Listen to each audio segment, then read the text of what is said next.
Bonjour à tous et à toutes et bienvenue sur la chaîne Reflet de Lune, j'espère que vous allez bien, merci pour votre présence aujourd'hui. On se retrouve pour le tirage des énergies du mois de mars 2025 pour le signe du Sagittaire, Soleil, Ascendant, Lune ou Vénus en Sagittaire. Je lance le générique, je fais le tirage et je vous retrouve juste après.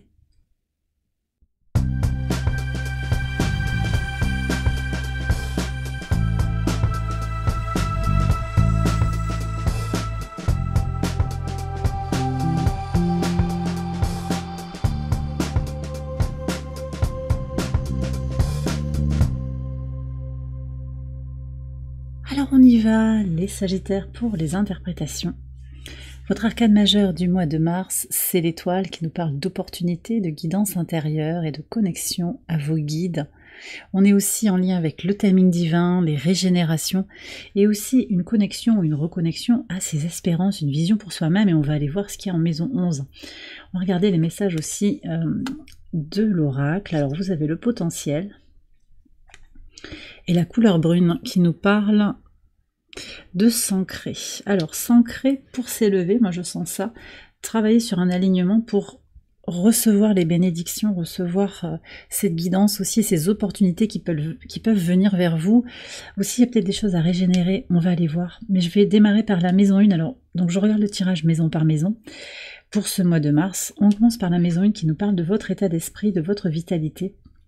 Ouais, il y a des nouveaux départs là, vous avez envie de redémarrer sur les chapeaux de roue et de construire quelque chose pour vous-même, pour votre bien-être, pour peut-être vos ressources aussi. Vous avez vraiment envie de bâtir sur des bases saines, peut-être que vous avez eu un sentiment de perte sur les mois passés, un besoin de changer, de transformer. On va voir ce qui se transforme aussi sur le mois de mars, ce qui continue à se transformer. Le rapport à la communication, le rapport à la matière aussi, il va y avoir des changements radicaux. On sort de la notion, peut-être, la peur de manquer, et on se connecte à une abondance. Alors cette abondance, elle est d'abord intérieure, mais elle est aussi extérieure. Je pense que vous avez le potentiel en fait de manifester l'abondance que vous désirez. On va aller voir ce que vous avez au niveau des ressources. Ça peut être l'argent, ça peut être tout ce qui est matériel, ça inclut aussi votre corporalité et votre disponibilité émotionnelle et psychologique. Deux as, il y a une renaissance ici très très fort. Renaissance sur le plan énergétique, donc aussi, vous voyez, on voit que les ressources, elles sont finalement plus énergétiques que matérielles et financières. Et l'argent, c'est une énergie, mais je veux dire, ce qui va primer, c'est plus une vision énergétique des choses qu'une vision trop accrochée à des détails, en fait, à des chiffres, à des nombres. C'est plus un état d'être qu'un état d'avoir, en fait, que vous allez faire évoluer sur cette période du mois de mars. Alors je vais aller voir ce que vous avez au niveau de la communauté, les projets, les espérances et le rapport à vos appuis. Ouais, la grande prêtresse, donc c'est puissant, là il y a une connexion peut-être qui se fait sur le plan spirituel, une connexion avec une famille d'âmes, et puis des projets très liés à vos intuitions, à votre guidance intérieure, à ce timing divin aussi, c'est très puissant. Bon, je pense qu'il y a tout un espace à découvrir, de sagesse, de connaissance de vous-même, d'apprentissage aussi au travers des expériences, des rencontres d'une communauté et de ces projets qui vont vous aider à vous développer, à aller vers la meilleure version de vous-même. On va aller voir justement en maison 9 ce que vous avez sur la spiritualité, votre rapport à la foi, les hautes études aussi, les valeurs. Bah d'accord. Ça avance, ça grandit. Alors vous n'oubliez pas pour autant d'où vous venez, ce qui se passe dans votre base, vous voyez, vos racines, vos origines, mais vous faites grandir quelque chose avec votre vision à vous. C'est très très très puissant. Je vais aller voir ce que vous avez en maison 4, qui est connectée au chariot. Donc la maison 4, c'est vos fondations, vos racines. D'accord, il y a un retour d'énergie ici, on voit. Alors, j'ai le sentiment en fait que vous allez peut-être remettre des choses à plat sur le plan familial, sur le plan de vos origines, ce que vous gardez, ce que vous laissez partir. Des remises à plat, alors peut-être aussi par rapport au patrimoine, par rapport aux possessions, il peut y avoir quand même un gain par rapport à un patrimoine familial, par exemple, un gain comme un retour d'énergie ou un retour d'intérêt aussi pour ça, pour quelque chose qui stabilise en fait. Je vous ai dit, vous construisez, vous stabilisez, donc peut-être aussi c'est développer une base matérielle pour pouvoir se réaliser. On va aller voir ce que vous avez justement sur la réalisation de vous-même, votre contribution au monde à la maison 10. Vous avez le 3 de denier, c'est magnifique. C'est la synergie en fait cette carte pour moi. C'est à la fois votre libre arbitre, votre capacité d'action, avec des partenariats qui sont positifs. Vous allez vous entourer d'experts. Je suis très curieuse d'aller voir ce qu'on a sur l'entourage proche, la communication et sur les associations, parce que là, vraiment, il y a une carte qui nous parle justement d'associations fructueuses, d'associations positives, et puis aussi, la troisième énergie, c'est le timing divin, c'est cette guidance magique, vous voyez. C'est vraiment les synchronicités, les opportunités qui viennent à vous aussi, qui vont vous aider sur ce chemin de vie, peut-être pour certains aussi, avec une connexion à votre mission de vie, votre sentiment, ce sera de vous rapprocher peut-être d'autres travailleurs de lumière. Il peut y avoir ça aussi pour vous sur le mois de mars. Je vais aller voir ce que vous avez au niveau de la communication. Roi de coupe. Il y a un bel équilibre dans la communication, à la fois dans votre polarité masculine et dans votre polarité féminine. Vous exprimez ce que vous avez à dire avec la modération juste, avec les paroles qui touchent. Vous parlez avec le cœur, mais aussi avec la fermeté nécessaire, et vous impactez en fait les gens à qui vous parlez. Et du coup aussi les relations sont plus fluides, je pense, avec l'entourage proche, le voisinage peut-être, les frères et sœurs. Vous vous exprimez à la fois plus librement, mais aussi quelque part de façon un petit peu plus contrôlée en fonction de la situation. Voilà. Pour certains, il va y avoir la nécessité aussi de faire attention à ce qu'on dit, parce que les oreilles sont pas très bienveillantes, mais ça vous le saurez, il y a une grande maturité, une grande perspicacité dans ce décodage en fait de la communication, des échanges avec les autres. On va voir sur la vie extérieure à vous-même, les associations et les partenariats. Bon, vous avez un super tirage et hyper fluide. Un beau mois, et c'est vrai que les signes de feu, vous êtes bien portés en fait sur cette période du mois de mars. On a le soleil qui va entrer en bélier avec l'équinoxe de printemps, il y a beaucoup d'enthousiasme, une énergie créative et une grande confiance en soi pour accomplir ce qui nous inspire et nous motive. Et on voit que sur les partenariats, vous avez le 4 de bâton qui indique une stabilité. Alors pour certains, c'est une union, un contrat qui se signe, il peut y avoir une demande en mariage, ça peut être des choses comme ça, assez fortes, un engagement, on achète une maison ensemble, c'est aussi pour ça peut-être que j'avais l'idée du patrimoine. On fait une acquisition ensemble pour s'installer, on installe son entreprise, on crée son entreprise, il y a quelque chose qui stabilise en tout cas, très très très positif.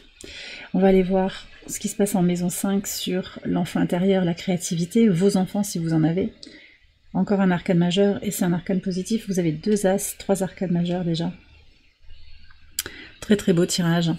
Alors ici on nous parle de réalignement en fait sur votre créativité, et je pense qu'effectivement vos projets qui sont très inspirés, qui viennent vraiment de votre cœur et de votre âme, vous inspirent à inspirer et vous aident à guérir aussi. Ce sont des moyens pour vous de transmuter, de guérir quelque chose. Et d'être davantage en accord avec vous-même aussi, c'est ça qu'on me dit. Oui. Alors peut-être aussi encore cette notion d'expertise, vous êtes un expert dans ce que vous créez, mais aussi peut-être vous êtes épaulé.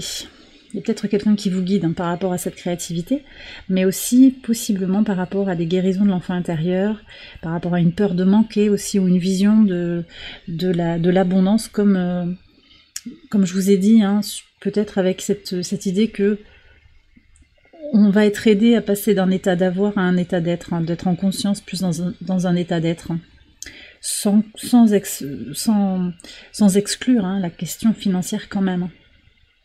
Je vais prendre un éclaircissement là pour savoir le pape. Moi je sens qu'il y a quelqu'un qui peut vous conseiller, vous guider, vous inspirer en fait.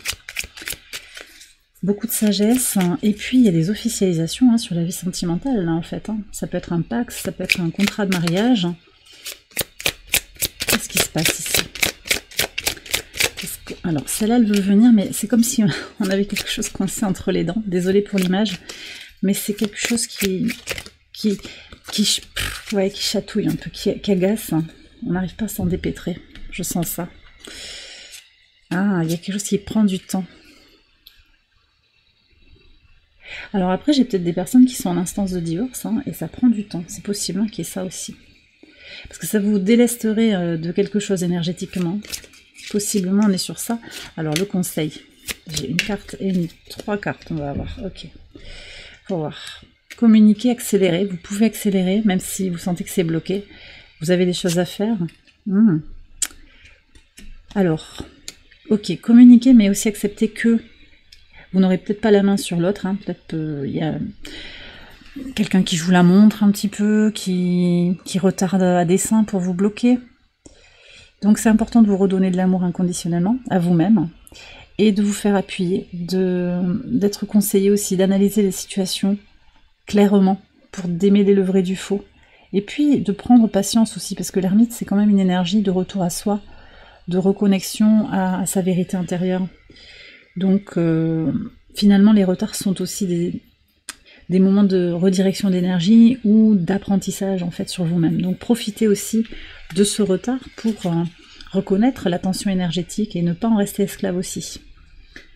D'accord? Si vous sentez que vous êtes bloqué, il y a peut-être quelque chose qui est lié à l'énergie, mais vous n'êtes pas obligé de forcer si vous n'avez pas la main. Mais vous pouvez vous repositionner. Et déjà, peut-être couper des liens énergétiques, hein, symboliquement faire des rituels de coupure de liens énergétiques qui vous retardent.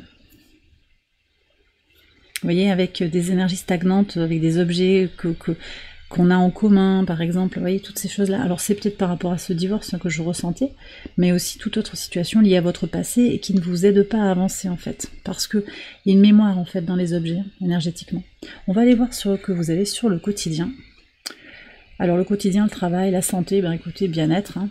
Vous avez quand même un tirage qui est extrêmement beau, fluide. C'est vrai que Jupiter qui est reparti direct aussi... ça aide bien. Donc là maintenant, Jupiter est direct. Il y a plein de choses qui se passent hein, dans le signe du Bélier aussi. Il y a Mercure en Bélier, Vénus en Bélier. Ça vient rayonner très très fort avec votre signe de feu. Ça vous aide à avancer, à y voir plus clair, je pense. Hein. Et à prendre le recul nécessaire aussi par rapport à certaines situations, sur le plan des décisions passées, sur le plan aussi de sa vision de l'amour, de sa vision des relations aussi interpersonnelles globalement. Allez, je vais regarder le message de la maison 12. Alors, c'est quelle leçon à intégrer? Vous êtes en capacité de manifester la réalité que vous désirez, en positif comme en négatif. Donc, vibrez le positif pour attirer à vous le positif. C'est ça le message. Hein. Alors, je vais faire une extension de ce tirage. Vous la retrouvez sur Patreon, je vous ai mis le lien en barre de description. Je vais approfondir les messages maison par maison et je vais aussi tirer des cartes oracles pour vous délivrer d'autres messages. Et on va terminer ici sur YouTube avec Angel Guide, un message de la source. Alors il y a 2 messages qui sont venus direct, assez lourdement, donc je pense que vous avez besoin d'entendre ces messages aussi pour vous libérer d'un fardeau. C'est ça que je ressens. Ah, on a l'ego ici avec un autre coco. Alors, romance et connexion. Et c'est un oui. Alors, dites oui à l'amour. Lâchez l'ego. Est-ce que vous êtes dans une situation où il y a des questions d'ego? Est-ce que c'est vous, peut-être qui par ego faites quelque chose ou décidez quelque chose? Bon, ça pique toujours un peu, mais vous êtes invité à voir ça pour prendre de la hauteur et manifester la vie sentimentale que vous désirez, hein, si ça vous parle. Et on a 2 fois le chakra couronne, hein, donc il y a vraiment aussi cet alignement spirituel qui est très marqué là sur l'axe Lion-Verseau en particulier. Donc on a mon moi supérieur guide mes choix, me conduisant vers ma mission de vie. Très très beau message. Et bien voilà les Sagittaires, j'ai terminé votre tirage, j'espère qu'il vous a éclairé. Si c'est le cas, je vous invite à liker la vidéo, à vous abonner si vous ne l'avez pas encore fait. Vous pouvez également aller voir les autres vidéos de cette série pour votre ascendant, votre lune ou votre Vénus. Je vous souhaite une excellente période, un excellent mois de mars. Je vous embrasse bien fort et je vous dis à très bientôt pour les prochaines vidéos. Bye bye.